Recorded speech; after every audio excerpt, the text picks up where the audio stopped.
Akkurat som jeg levde litt sånn parallelle liv, hvor jeg kjente at hun var så kul, hun der ute på de røde løperne og alt det. Men så var det litt ensomt der inne, for jeg visste ikke helt hvem jeg var. Og da kjenner jeg det i kroppen, hvordan det er å leve et liv basert på ytre omstendigheter, basert på karriere, prestasjoner. Du har jo kalt både podcasten og filmen ditt Wisdom from North. Og i denne kompasskursen, eller kompassrosen, så er det en kompassnål som alltid peker mot nord, mot den geografiske og magnetiske nordpolen. Og akkurat sånn var det for meg. Det var akkurat som at noe inni meg bare trakk meg dit. Og jeg sto på fjellet og skal bare, hallo verden, våkne opp, vi kan skape livet vårt. Alle kan følge drømmene sine, det er mulig.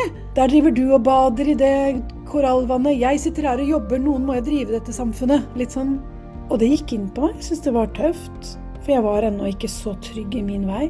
Nå, når folk sier, nei, jeg tror ikke alle kan følge drømmene sine, så tenker jeg, nei, men da tror du ikke det. Og så sier jeg, watch me. Og så kommer med en gang fornuften, nei, men det går ikke. Men hvis du ser at det å visualisere, det å se for deg, det å ønske deg en ønsket endring for livet ditt, det er en av de mest grunnleggende egenskapene vi har som mennesker.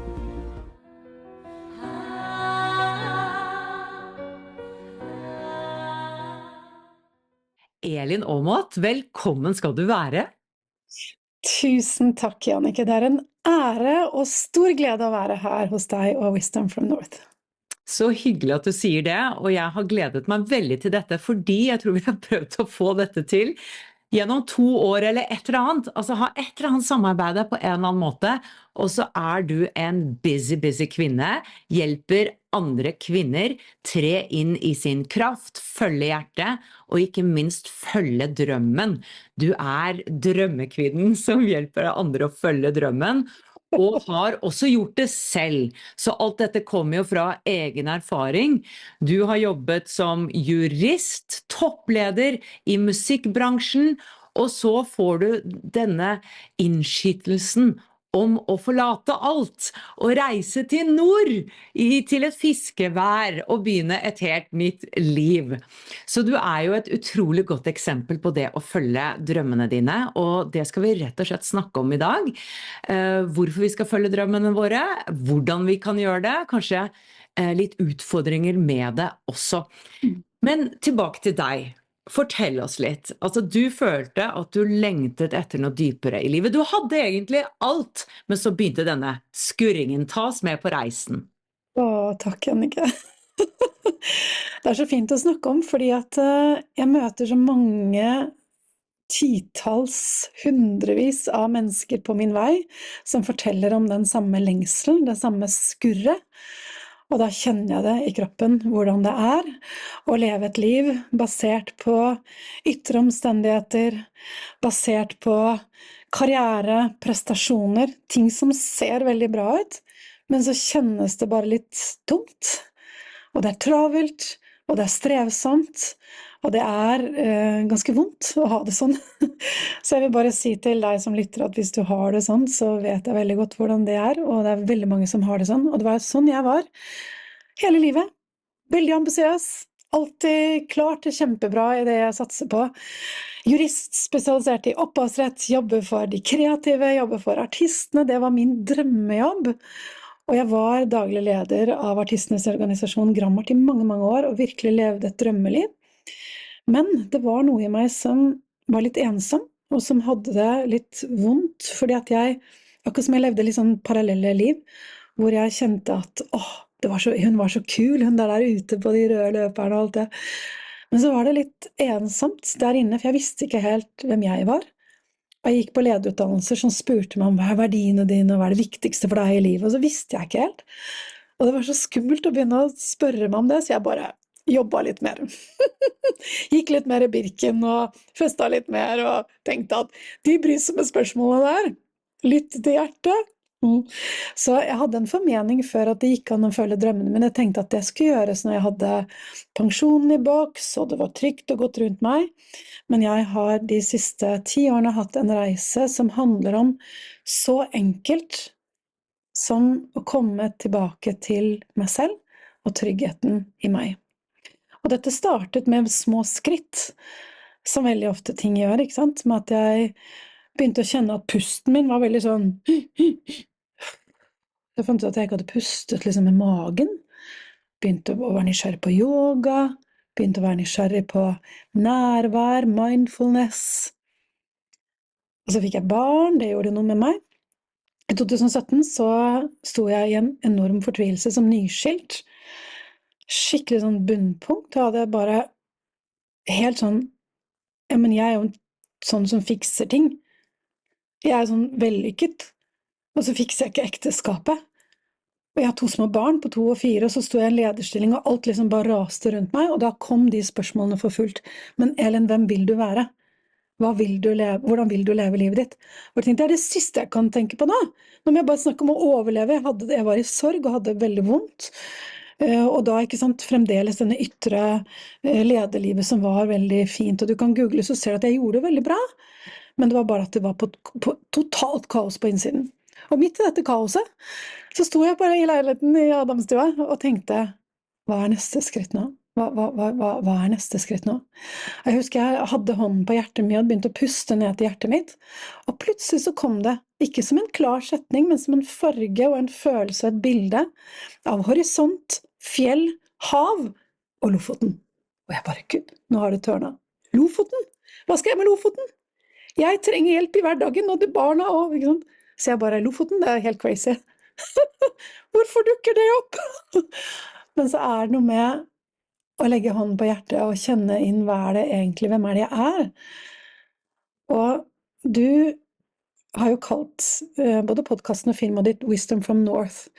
Og i denne kompasskursen, eller kompassrosen, så er det en kompassnål som alltid peker mot nord, mot den geografiske og magnetiske Nordpolen. Og akkurat sånn var det for meg. Det var akkurat som at noe inni meg bare trakk meg dit, og jeg skjønte ikke hvorfor, og ante i alle fall ikke hvordan. For dette begynte å gro i meg, da kanskje jeg skal ta en ferie der oppe da. Det er et eller annet der. Så lang historie kort. 9 måneder etter så bestemte jeg meg for å ta det store skrittet om å ta en liten permisjon fra lederstillingen min, og flytte til Lofoten. Jeg ante ikke hvor jeg skulle begynne, jeg hadde aldri vært der, og kjente ingen der, hadde aldri vært nord for Trondheim. Så jeg tok med gutta mine, som da var blitt 3 og 5, på oppdagelsesreise den sommeren, med et klart mål. Vi skal flytte til Lofoten i høst.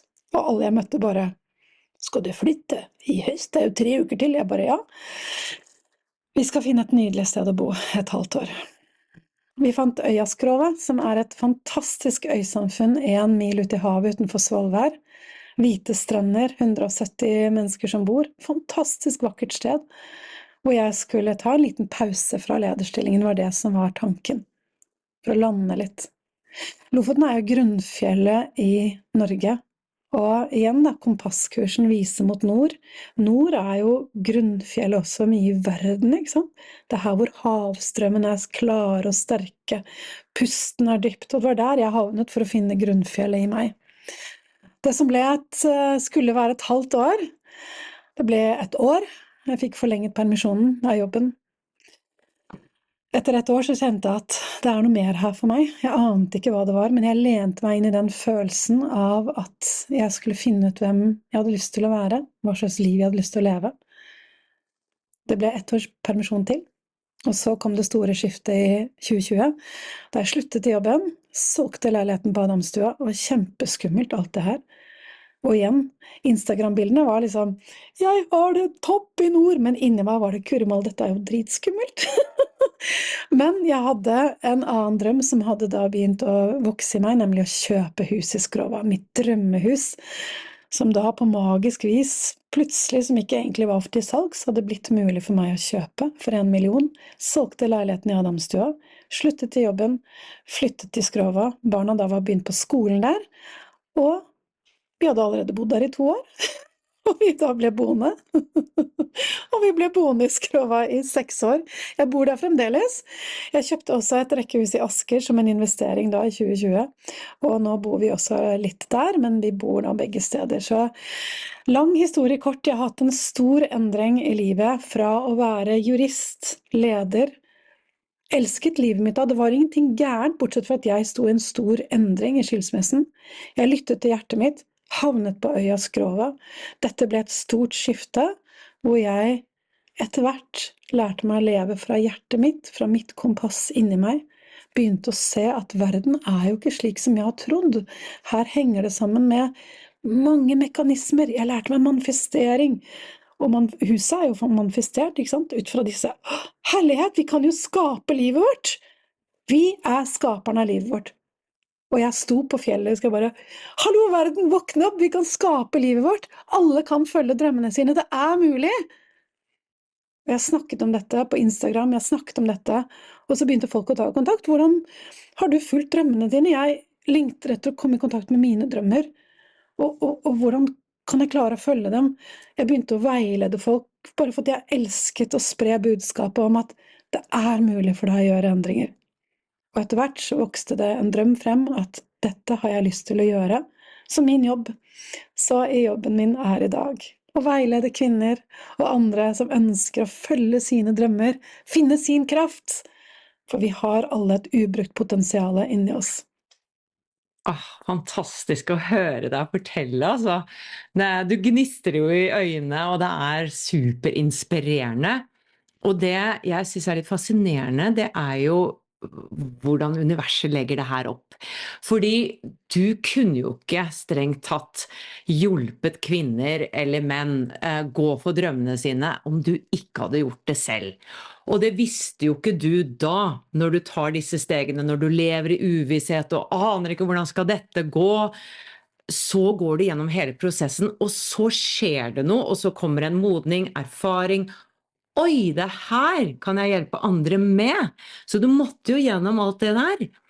Og det synes jeg er så fascinerende, fordi at når vi går gjennom disse vanskelighetene og utfordringene og uvissheten, om det er at det er en splitt, ikke sant, i forholdet, eller vi mister jobben, eller vil slutte jobben, og vi står der på sånn ufast grunn, og hvor skal jeg nå?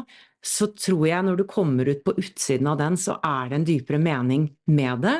Og veldig ofte så tror jeg vi er ment for å dele med andre det vi har lært selv, fordi det kan vi noe om. Og jeg er litt nysgjerrig på den litt indre reisen når du sier du blir kjent med deg selv. Fordi, ok, hvordan ser det egentlig ut? Altså ser vi Elin gå på stranden og reflektere, fundere, få innsikter jeg har, meditere.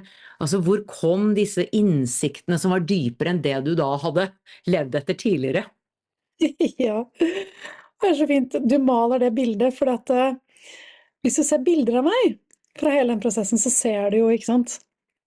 Mye av det her, jeg bader i det kalde arktiske vannet og står i stormen og sånt. Men på innsiden av en sånn transformasjonsprosess, så er det ganske kaotisk. Og det var det også for meg. Og det kan være fremdeles. Fordi jeg fortsetter jo hele tiden å følge drømmene mine.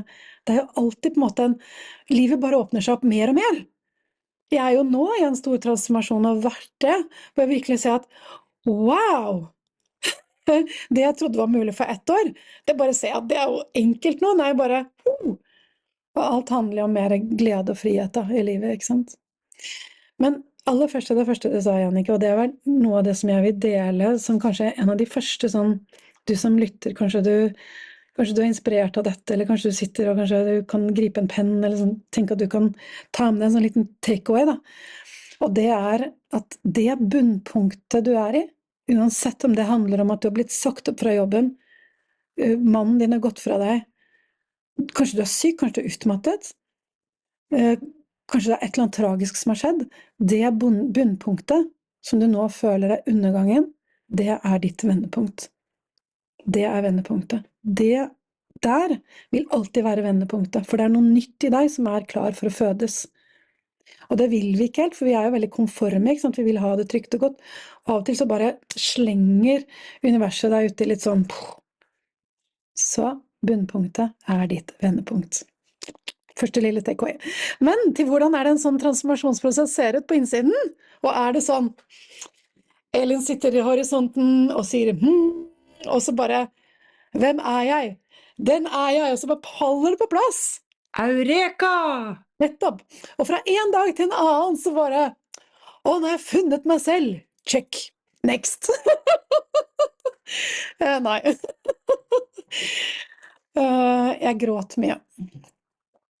Jeg var veldig mye frustrert. Jeg følte meg veldig mye alene.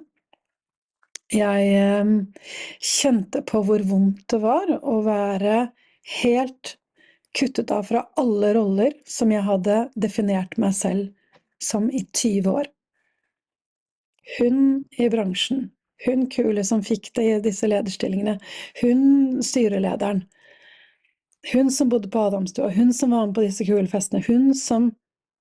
Og så plutselig så satt jeg der, og det var vakker natur rundt meg, men det å finne meg selv, det var på en måte ingen sånn dans på roser, vil jeg si. Men fy søren, så nyttig at vi våger å stille oss disse spørsmålene om hvem jeg har lyst til å være. For har jeg egentlig lyst til å være rollene mine? Eller har jeg lyst til å finne noe under rollene? Men hva har jeg lyst til å bidra til i verden? Hva er det som betyr noe for meg? Så den reisen, det var... opplevde jeg, Jannicke, ganske kaotisk.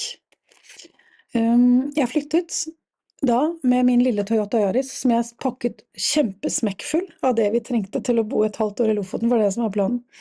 Og mine 2 barn, ikke sant, og skulle kjøre oppover til nord, og jeg husker jeg gråt og gråt. Jeg bare, Gud, hva er det jeg driver med? Hva er det jeg driver med? Og den indre stemmen var så sterk at jeg holdt på å snu bilen fysisk mange ganger, og bare, Guri land.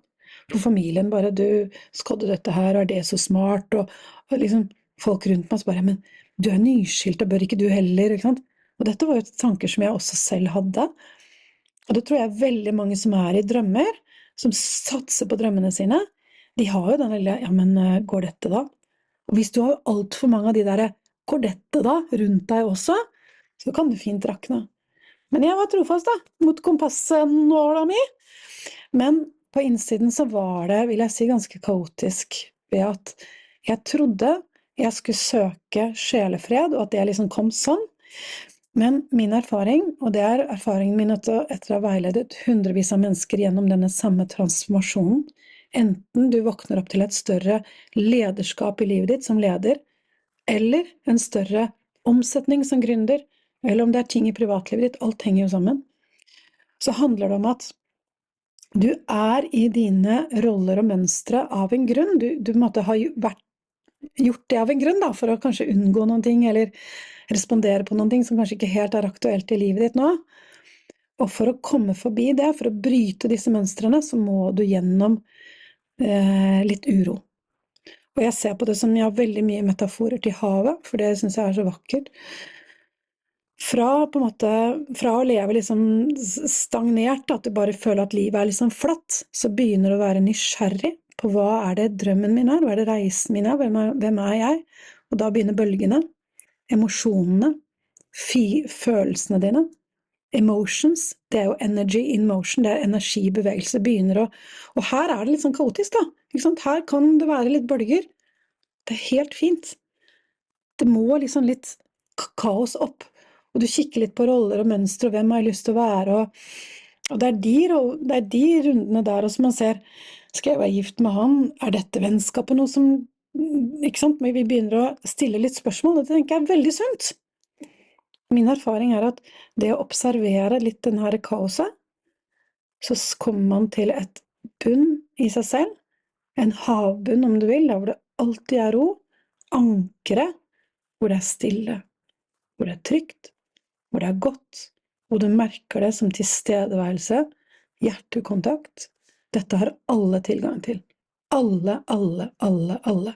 Jeg kunne ønske at vi lærte det på skolen. Jeg kunne ønske når vi var 7 år, at vi ble lært kraften i å lukke øynene, trekke pusten inn.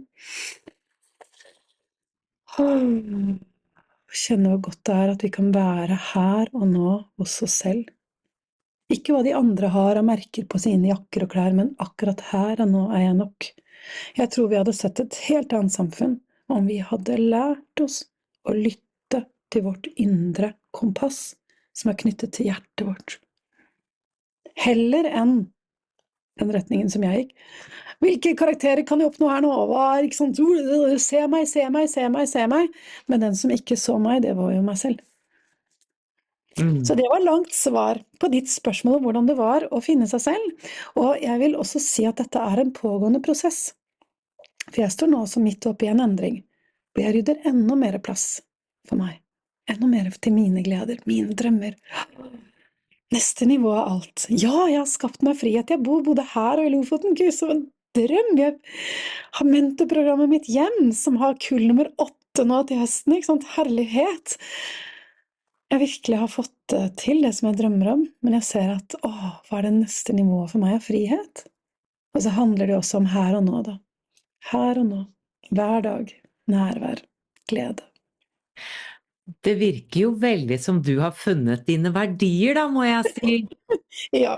Blant annet frihet hører jeg igjen og igjen her, og det selvfølgelig å følge hjertet.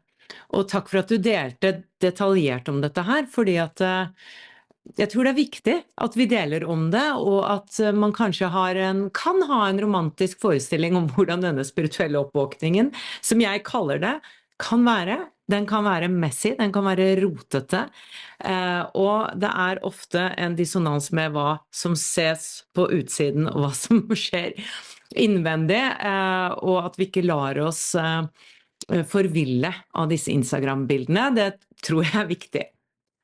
Skal vi se, hvor skal vi gå videre? Det er så mye jeg har lyst til å ta tak i.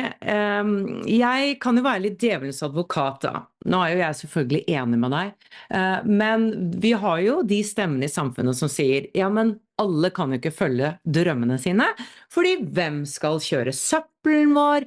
Hvem skal gå med brev? Nå er det ikke så mye brev lenger. Men hvem skal gjøre de jobbene som kanskje ikke er drømmen å gjøre for å få samfunnet til å gå rundt? Hva ville du sagt til dem? Jeg er helt uenig om at ikke alle kan følge drømmene sine. Jeg mener at hvis vi som samfunn hadde hatt alle de som bor i dette samfunnet hadde fulgt sine drømmer, så mener jeg at vi hadde hatt et veldig godt samfunn. Det er en illusjon at det å følge drømmene er bare for noen få. Og dette ser jeg hver dag. Og til søppeltømming eller postlevering. Det er mange som drømmer om det. Mange som drømmer om å jobbe i butikk. Det er ikke slik at min drøm konkurrerer med din drøm. Jeg trodde det da jeg begynte å følge drømmene mine om hva jeg hadde lyst til å jobbe som. Jeg trodde først at jeg skulle bli skilsmissecoach, for jeg skrev en bok, ikke sant? Men så fant jeg at jeg har ikke lyst til å jobbe med skilsmisse, men jeg trodde at det måtte man for det å kunne veilede andre til drømmene sine. Det vil jo alle gjøre, tenkte jeg. Det er det jo ikke plass for, ikke sant? Så jeg hadde også disse begrensende tankene først da. Men jeg er helt overbevist om nå, jeg kjenner i hvert fall det som en sannhet i meg, at hadde vi hatt et samfunn hvor alle hadde fulgt drømmene sine, så hadde vi hatt et veldig godt samfunn. Da hadde vi hatt et samfunn som også hadde lignet veldig på de tidligere samfunnene våre før vårt samfunn som er i dag, nemlig hvor vi bytter tjenester. Jeg gjør det jeg elsker. Og hvis det er å inspirere andre til å få ut sitt potensial, så kanskje den har lyst til å bake brød til meg. Eller si at ja, men du, jeg elsker å komme og ta med papir, for jeg er så glad i at papiret legges sånn. Det gir meg glede.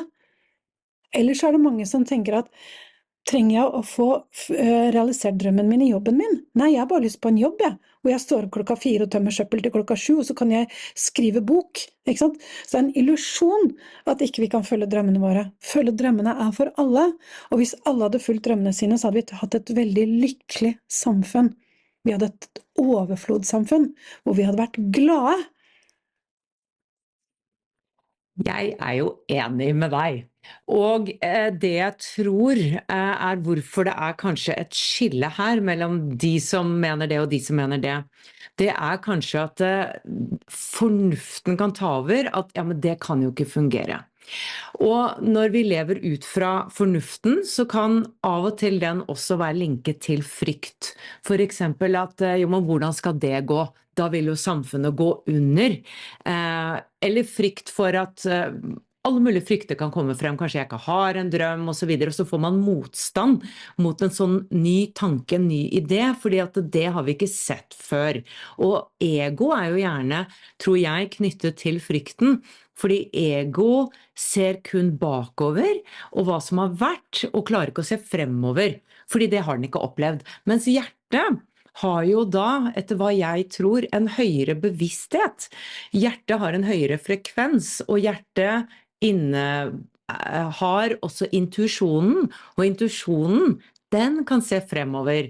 Og egentlig, hvis du ser det fra et høyere perspektiv, så finnes jo egentlig ikke tid. Altså, hva er tid? Det er et stort mystisk spørsmål. Men hjertet, mener jeg, kan se fremover, og derfor er det tryggere å følge hjertet. Og jeg tror at for at vi skulle kunne ha denne samtalen i en mer kollektiv arena, så trenger vi også ta med det at vi trenger å følge hjertet mer, fordi at hjertebevisstheten, sies det, har en større intelligens da, enn ego. Og hvis du ser på, jeg vet at du også er opptatt av David Hawkins og hans bevissthetsskala, så ligger jo hjertet og vibrerer ekstremt høyt, og glede også, mens frykt og disse lavere frekvenser vibrerer veldig lavt. Og med en gang vi da går opp i en frekvens og kommer i kontakt med den intuisjonen, så er det jo det hjertet sier, det er å følge drømmer. Så har du noe replikk til det? Det med at kanskje det er dit vi må... Jeg vet ikke hva som kommer først, om det er høna eller egget. Om vi først må gå inn i hjertet, eller om vi først skal begynne å følge drømmene våre. Jeg elsker det spørsmålet, Jannicke. Jeg kunne ønske at du kunne henge det på rådhuset, og det til alle næringslivsledere, fordi at det er det her det handler om, det er dette skiftet vi er i nå. Og jeg tror at for den enkelte som hører på, så må du lytte inn i hva som snakker til deg. Er det drømmen din som banker på? Er det skifte i jobb? Er det skifte i bosted der? For en drøm, hva er det? Det er en ønsket endring. Og så kommer med en gang fornuften. Nei, men det går ikke. Men hvis du ser at det å visualisere, det å se for deg, det å ønske deg en ønsket endring for livet ditt, det er en av de mest grunnleggende egenskapene vi har som mennesker. Vi er født med evnen til å visualisere. Det er det som er forskjell på oss og dyr. Vi kan se for oss en ønsket fremtid. Toppidretten har skjønt dette lenge. Alle på toppnivå visualiserer for å få en ønsket endring. Akkurat det samme kan alle gjøre. Så for mange så handler det om den sparken, ja, det har jeg lyst til, det har jeg lyst til. For drømmen din, det er knyttet til en ønsket endring, og det er også der hvor gleden er. Men jeg tror, hvis vi snakker om det kollektive, så går det via, og drømmen og hjertet de henger jo sammen, for det er jo i hjertet at drømmen bor. Hjertet er portalen til noe høyere enn det tankene dine, som du helt korrekt sa. Tankene og logikken, det er basert på det du har opplevd, og det er helt naturlig. Ofte så tenker vi at nei, dette dumme ego, men det er så fint at vi har en mekanisme inni oss som minner oss på det vi har vært i til nå, og det som omgivelsene viser deg er sant. Så vi kan ikke drømme fra hodet, for det vil alltid være alt for begrenset. Det vil være veldig prisgitt hva de rundt deg gjør, det du ser med hodet ditt, og det du har opplevd til nå. Og 90% av oss drømmer for lite. Og det er der jeg sparker i gang alle og sier, hvor i deg er det du drømmer? Drømmer du fra hodet, logisk, er redd for å bli skuffet, jeg bare gjør dette, eller våger du å være i kontakt med deg selv? Og hvordan kommer du i kontakt med seg selv? Du kan danse, du kan være i naturen, du kan svømme, du kan spille golf, hva som helst. Der hvor du kjenner at du har det godt, din flytzone, der er hjertet ditt. Og fra det, hva ønsker jeg meg for livet mitt nå? Så hjertet og følge drømmene henger sammen. For mange tror jeg det starter med den jeg har lyst til å skrive boka. Men nesten alltid, i alle fall er det som jeg underviser, handler om hjertekontakt. Og det er det som er unikt også i mitt mentorprogram, så det handler om hjertekontakt i veldig stor grad. For det jeg ser, enten det er ledere eller gründere eller næringsliv jeg jobber med, så er det at når du kommer ned i hjertet ditt, og ned, ikke sant? Det er jo her vi er, energetisk, så er det en portal til en mye større del av deg selv. Så for de som ikke en drøm snakker til da, begynn å lytte til hjertet ditt. Hvis hjertet ditt kunne snakke, hva hadde det sagt til deg nå? Og hjertet har jo en sånn bitteliten stemme. Frykten er sånn, herregud, det kan gå gærent, og alt den er veldig sånn bastant, mens hjertet er den der hviskingen. Så ja, hjertet har en intelligens. Jeg er sikker på at hjerte og drøm går hånd i hånd. Men jeg er i det store og det hele, hvis vi skulle, som samfunn skulle sett på en stor endring, så tenker jeg at hjertekontakt er der det starter. Og da sier du faktisk fysisk fokusere på hjertet også, og ta oppmerksomheten ned til hjertet. For det viser jo forskningen, ikke sant? Dette er jo HeartMath Institute som har forsket på i over 20 år, som handler om hjertets intelligens. Og det vet vi egentlig, at før, altså når en person kommer inn i et rom, eller du blir presentert for et prosjekt på jobben eller sånt nå, så merker du litt om dette er bra eller ikke. Før liksom hodet og tankene er klare, så merker du det litt. Vi lever mye mer fra hjertet vårt enn det vi er klar over. For det er ingen som snakker om dette, det er ingen som ærer det. Vi er så hodestyrte da, i vår vestlige verden. Men hjertet ditt sender flere signaler opp til hodet enn det hodet sender ned til hjertet, så du allerede lever fra hjertet ditt. Og når jeg sier ned til hjertet, så handler det om at du er en organisme, så du er ikke der eller der, men det er så godt når du kjenner at hodet bare koker av tanker og frykt. For det å følge drømmene sine handler jo også om at du gjør noe ukjent, og da vil jo frykten bli skrudd på. Da hjelper det så godt. Lukke øynene, legge hånden på hjertet, og ta noen pust inn og ut av hjertet, og kjenne hvor godt det er. Og så kan du kjenne nå, hvis du kjenner Jannika, at pusten din kan gå inn og ut av hjertet ditt, akkurat som hjertet ditt har en egen pust. Sende pusten ut forbi hånden, og inn. Og bare legge hånden der, det gjør at man kommer i det som Joe Dispenza kaller heart-brain coherence. Her har du en veldig sterk skaperkraft. Hvis vi kunne startet strategisamlinger i næringslivet herfra, hadde hatt mye bedre avgjørelser. Vi hadde tatt de fra kjærlighet. Og herfra, så kan du spørre, hva er det hjertet mitt minner meg på i dag? Herfra er vi kraftfulle mødre, partnere.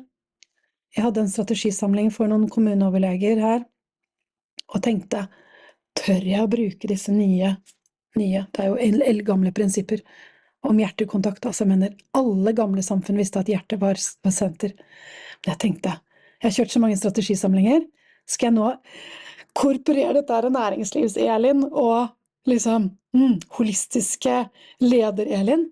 Yes, selvfølgelig, disse kommuneoverlegene, de vil jo ha resultater. Det er det de vil ha. De har satt av en hel dag til å gjøre jobben sin. Kjempeviktig jobb som kommuneoverlege.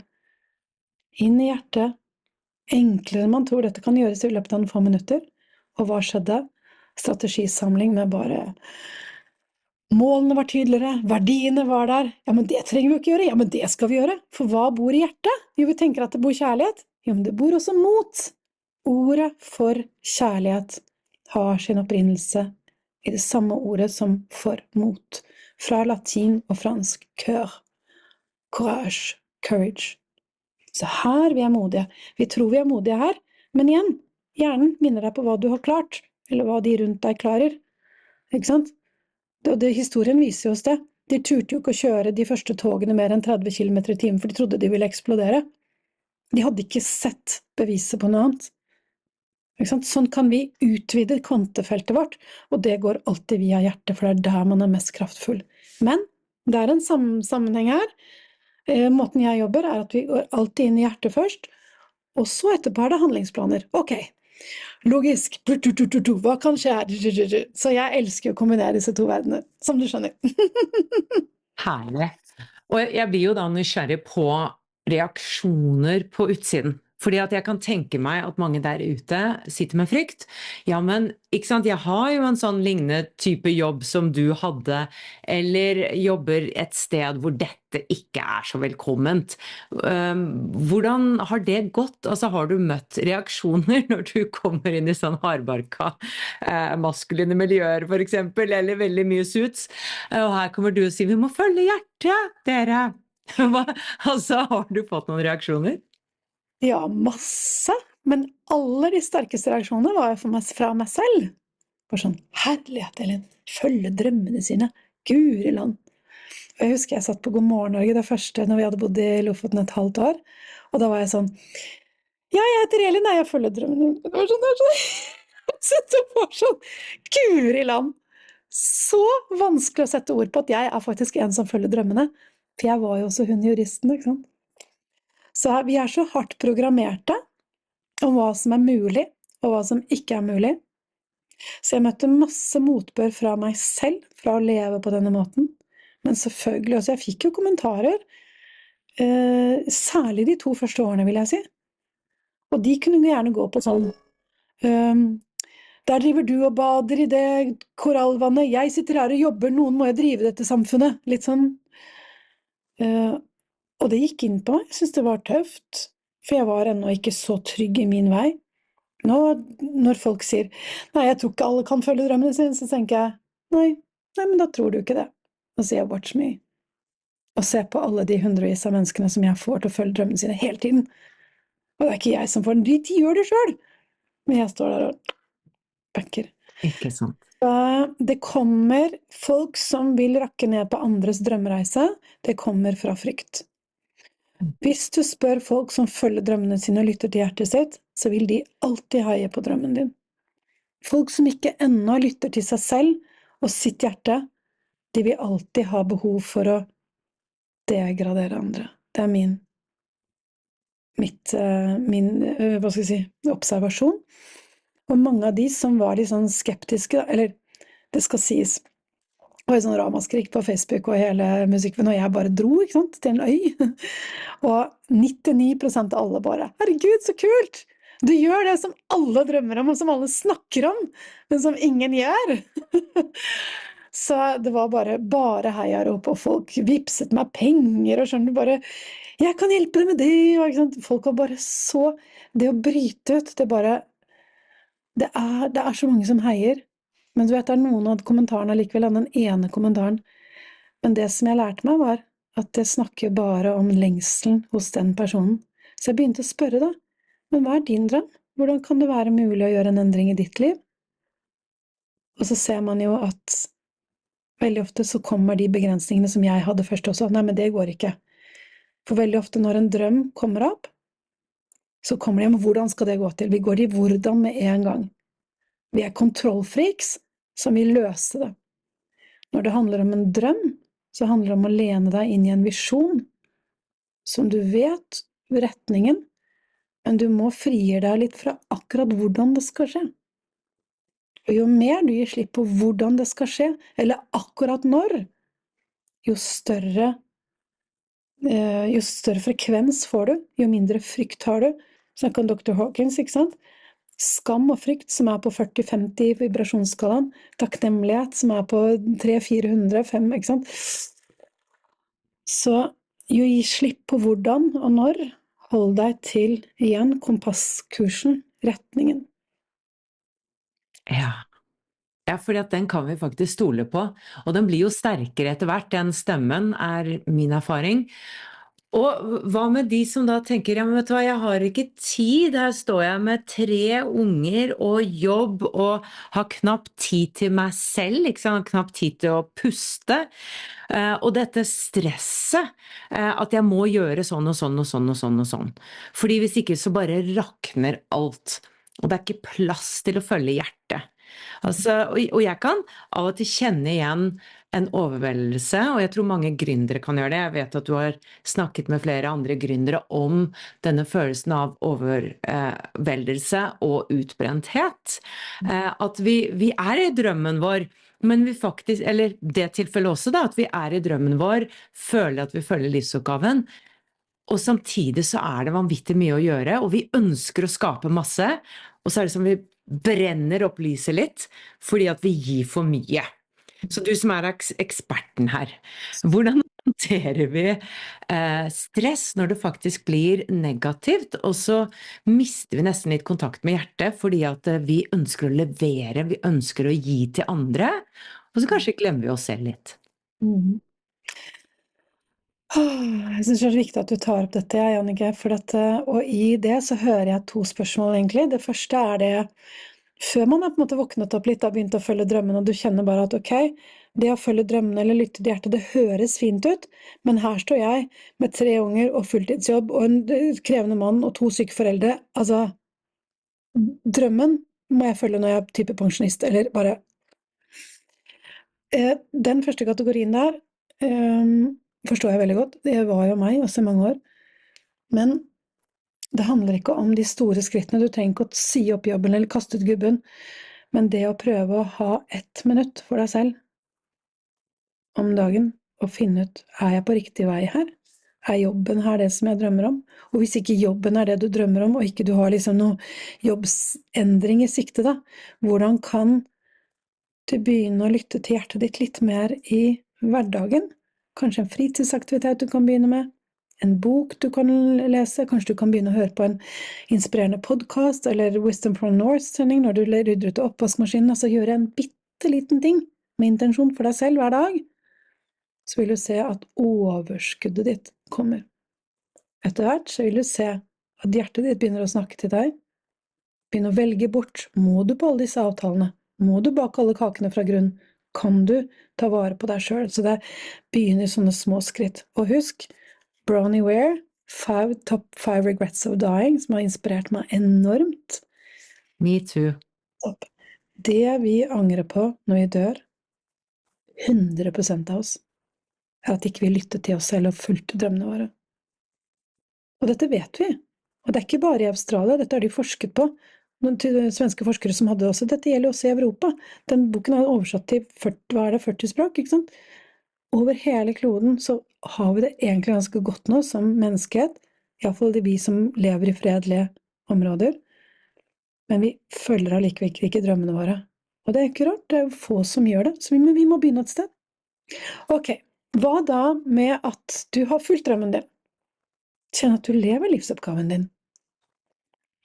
Du har kanskje startet for deg selv, kanskje du har skrevet en boka, kanskje du har flyttet et sted, og du kjenner at, jeg har fulgt drømmen min. Jeg er stolt. Men har du det bra? Er det bra å være deg oppi drømmen din? Og det er gjerne der jeg kommer inn i bildet da. Og du kalte meg ekspert, Jannicke, jeg er absolutt ikke det. Jeg lever i dette samme selv, og ser på enhver endring som jeg gjennomgår, som en styrke, akkurat som jeg gikk fra å være jurist og leder til jeg gjør nå da. At det er ingen av oss som er eksperter, vi er alle her på den samme reisen, og vi er alle en, og bare ved å snakke om erfaringer og dele, det er derfor podcasten din er så fin, for vi kan snakke om dette som berører så mange.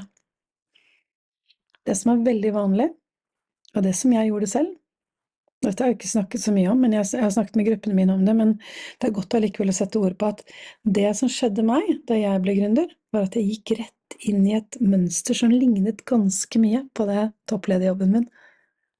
Jeg jobbet litt for mye. Bortsett fra at jeg har jo alltid elsket det jeg gjør, men jeg tenkte, det er vel kanskje sånn det er å være gründer.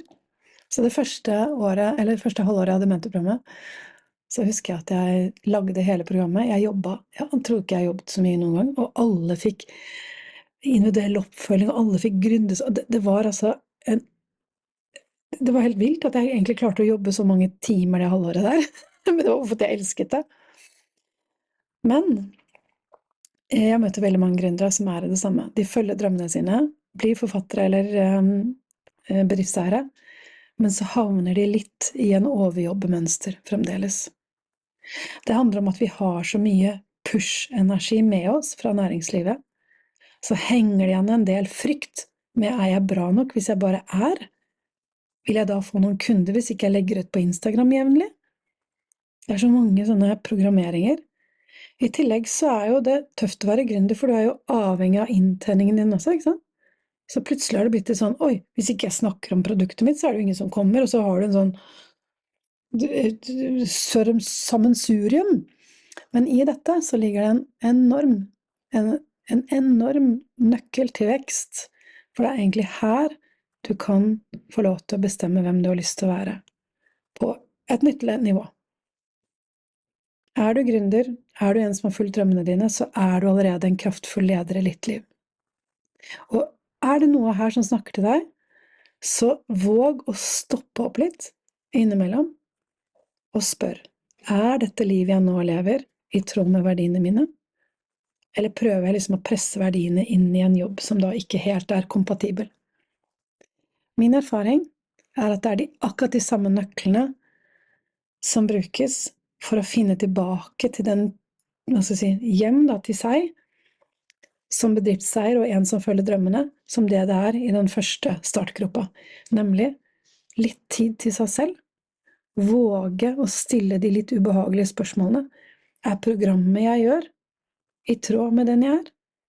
Trenger jeg så mange sendinger? Trenger jeg så mye oppfølginger? Det var det jeg ikke turte å spørre meg selv om det første året.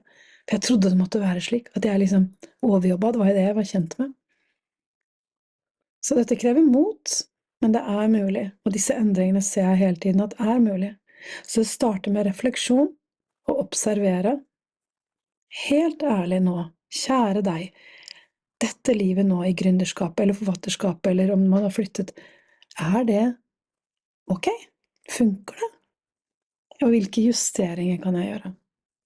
Veldig ofte så handler det om å gi slipp på kontroll, ikke skulle micromanage alt, våge å be om litt hjelp, og man tenker, men det har ikke jeg råd til, men du kan få en assistent for ganske få hundrelapper som kan være inne digital og hjelpe deg litt, pluss at mest sannsynlig så overlever du veldig. Så vær kjernen i det du leverer, skrelle bort, våge å si nei, og våge å være veldig tydelig på, ok, hva de 5 tingene som genererer salg? Hva de 5 tingene jeg skal gjøre? Gjøre det, rydde bort det andre. Så dette jo et neste nivå av følge drømmen, ikke sant? Hvem har du lyst til å være som leder og bedriftseier? Og den prosessen jeg midt oppi nå. Det startet for et par år siden, hvor jeg bare kjente at det en enda større nivå her av frihet. Det enda større meg som vil gjennom. Veldig fine råd, Elin. Jeg lytter, veldig interessert. Ja, det kan gå veldig unna til tider her også i Wisdom from North, særlig når vi har så mange ben å stå på, og de skal håndteres, og veldig mange tror, har jeg skjønt, det har gått opp for meg når jeg snakker med folk, ikke dere et stort team da? Jeg trodde dere var et stort team. Nei, det jo bare meg og Ragnhild da. Ja, men du produserer jo hele tiden, og det kommer jo noe ut hele tiden. Ja, det oss det da.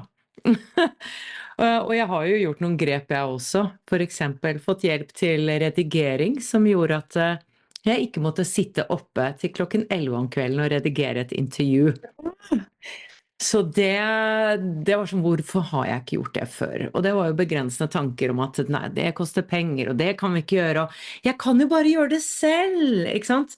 Helt inn tilbake til, men jeg kan jo bare gjøre det selv, det blir mye enklere om bare jeg gjør det. Men det jo ikke selvkjærlighet, har jeg funnet ut av, og det ikke frihet.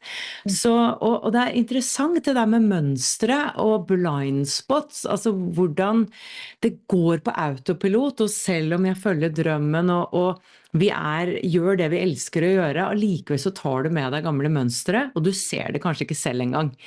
Så det å bli bevisst seg selv, det stadig nye lag av det, altså. Og nå har jeg jo fått kjæreste og forlovet, og inne i et forhold som jeg ikke har vært på mange år, for jeg har jo vært kun i et forhold til meg selv, vært single veldig lenge, og da dukker det også nye sider opp som jeg ikke var klar over var der, og jeg ser så veldig den verdien i å bevisstgjøres rundt meg selv, hva jeg har en tendens til å gjøre når jeg kan bli lett trigget av ting, eller stresset hvis jeg ikke har kontroll, sånne ting, kan svare litt kort hvis jeg har mye å gjøre og ikke har kontroll på ting, og kjenne, oi, ja, der kommer den kontrollmekanismen min, at jeg må ha kontroll over alt, og hvis jeg ikke har det, så kan jeg være litt kort med andre. Det ting som jeg har blitt bevisst nå på, nå som jeg i et forhold og har han, ikke sant, vi bor sammen og sånne ting. Og da, hvordan kan jeg ease up that? Hvordan kan jeg bli softere når jeg jobber? Og det greit at alt ikke perfekt? Altså denne perfeksjonismen, den jeg også virkelig sett i hvitøyet, hvor den kommer også fra tidlig musikal. Jeg har vært i litt samme bransje som deg, ikke helt, men musikal, ikke sant? Hvordan du skal levere det. Alt skal være perfekt på den scenen, ikke sant? Du skal levere stemmen, det skal ikke være en knekk i den stemmen der, ikke sant? Forventninger andre har til deg. Hvordan da drar det inn i et intervju, for eksempel, eller webinar, at det skal være så proft, det skal være så bra, og ingen skal fortelle meg at dette er uproft, ikke sant? Jeg har jo hatt et kjempeissue med det ordet amatør, fordi det skulle være så proft, men jeg måtte jo omfavne min indre amatør, for jeg var ikke journalist, jeg var ikke fotograf, jeg kunne ikke tekniske ting. Så når jeg begynte å omfavne min indre amatør, da kunne jeg gi litt slipp da. Så dette er jo spennende prosesser som du også jobber med dine folk. Så vi skal avrunde litt her, og da har jeg lyst til å høre om ja, et litt sånn stort spørsmål faktisk. Vi har ikke snakket så mye om spiritualitet i dag, men, og det er jo litt den røde tråden i det vi gjør, samtidig som jeg tenker at alt er spirituelt, og da har jeg lyst til å spørre deg, hva er den dypeste spirituelle innsikten du har fått i livet ditt?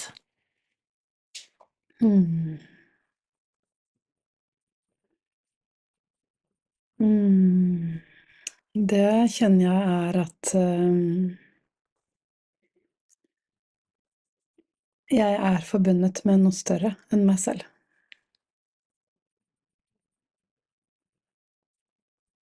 Så fint.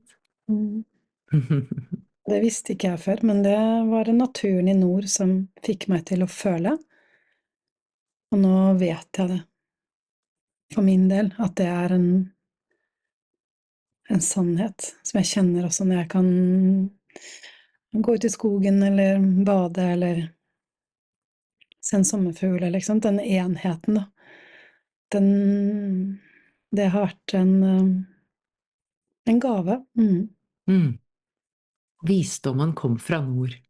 Ja, det gjorde det. Det er det. Det er helt fantastisk. Elin, dette har vært veldig inspirerende. Og jeg har noen spørsmål jeg stiller alle mine gjester, og det første er, hva er selvkjærlighet for deg?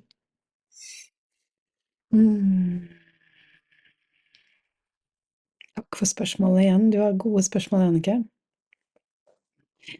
Til det som vi snakket om akkurat i forhold til det neste nivået av frihet, når du har fulgt en drøm og er gründer og kjenner at det er allikevel noe mens, så er det jo selvkjærlighet som er nøkkelen. Selvkjærlighet er nøkkelen, alltid, til ditt neste nivå. Når du er omsatt for din første million, strekker deg mot 3, 5. Når du er omsatt for 10, strekker du over der, det er selvkjærlighet. Og i selvkjærlighet ligger å bli ikke bare glad i deg selv, men kjenne deg selv. Hvem er du? Hva er triggerne dine? Hva er sårene dine? Og også grenser. Så selvkjærlighet for meg, det er at jeg i dag vet hva jeg trenger for å ha det bra. Det visste ikke jeg før. Selvkjærlighet for meg i dag er å kunne sette grenser. Og du sa i starten at vi har forsøkt, at jeg er travel. Ja, men det handler også om at jeg er veldig tydelig nå på at jeg tar veldig plass i mitt liv. Jeg rydder plass til å gjøre det som jeg elsker, for da vet jeg at jeg er en så god mamma som jeg kan for mine 2 barn som jeg bor med, som har blitt 10 og 12. Jeg vet at jeg er en kraftfull veileder for mine, så grenser. Og så er selvkjærlighet å være god med meg selv. De dagene jeg merker at jeg går i gamle mønstre av overjobbing og kanskje streving og sånn, så går jeg til speilet, og sier jeg er glad i denne Elin også, ja. Jeg er glad i hun også, ja. I dag var det jammen gamle mønstre som kom og hilste på. Tenk deg det, jenta mi. Du har levd med skikkelig mye stress, du er over 30 år. Det er ikke rart at det melder seg på innimellom. Synes du er flink, ja. Så jeg går til speilet og bruker det bevisst. Og selvkjærlighet for meg, det er også å gråte. Gråte er gjenkjennelse, gråte er healing. Og ja, nei, takk. Her var det mye verdi og inspirasjon og hjelpsomme perspektiver. Veldig berikende. Hva den dypere meningen med livet fra ditt perspektiv? Det mitt siste spørsmål til deg i dag. Wow, for noen fine spørsmål. Den dypere meningen med livet, det kjærlighet. Den dypere meningen med livet at vi alle kommer fra kjærlighet. Det at vi kan møte hverandre med kjærlighet. Det at vi kan møte oss selv med kjærlighet. Og det at alt kommer fra kjærlighet. Og det det som også svaret og løsningen på alt. Det kjærlighet. Wow. Vakkert. Vakkert. Og dere som lytter på podcasten, dere bare kan se for deg hvordan Elin bare stråler av kjærlighet. Det føles som en sånn kjærlighetsgudinne, altså. Elin, for alle som vil jobbe med deg, følge deg, hvordan kan de gjøre det? Du gjør det på Instagram. Da skriver du Elin Aamodt, og så dukker jeg opp. Og da ser du noen bilder fra nord, og jeg som snakker om det å følge drømmene, og kom med litt verktøy og inspirerende quotes. Han sier, kom igjen da! Det ikke for sent! Du kan begynne i dag! Drøm stort, men ta små skritt. Det går fint. Du har det i deg. Kom igjen. Lytt til hjertet ditt. Kom igjen, folkens. Følg rådene til Elin. Elin, tusen hjertelig takk for at du kom på besøk endelig på podcasten. Tydeligvis nå var tiden inne. Frekvensen var lik, vi var aligned, vi fikk det til. Fantastisk, Annike. Så fint å være her. Jeg elsker det som du bidrar til, og jeg elsker spesielt denne kompassrosen til nord, da, ikke sant? At vi alle har dette kompasset inni oss. Så takk for at jeg kunne være her. Veldig, veldig hyggelig. Det var en glede.